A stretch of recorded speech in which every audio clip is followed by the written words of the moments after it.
ब्रजराजनगर एवं झारसुगुड़ार आसी जाइछि फलाफल। तेबे ब्रजराजनगर रे दुई बीजेडी प्रार्थी अलका महांती एवं झारसुगुड़ा प्रार्थीनी दीपाली दास पराजित होई सारिछंती। अन्यपटे बीजेपी प्रार्थी टंकधर एवं सुरेश पुजारी जीति जाइछंती यथाक्रम झारसुगुड़ा एवं ब्रजराजनगर। तेबे दीपाली दास निकटतम प्रतिद्वंदी टंकधर त्रिपाठी 1322 खंड भोट रे हारिथिबा नै सूचना मिलुछि। अन्यपटे ब्रजराजनगर रे अलका महांती सुरेश पुजारी ठारू हारि जाइछंती। तेबे प्राथमिक राउंड रु ही लीड करुथिले ब्रजराजनगर रे सुरेश पुजारी।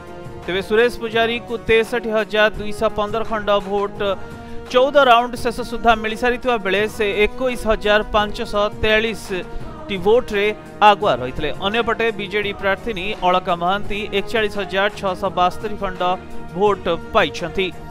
तेबे आहरी 5 राउंड रो गणति बाकी थिबा बेले बूथ रु जहा सूचना मिलुछि जे जीति सारिछंती सुरेश पुजारी एवं अलका महांती को पराजय होइछि। ब्यूरो रिपोर्ट प्रतिदिन टीवी।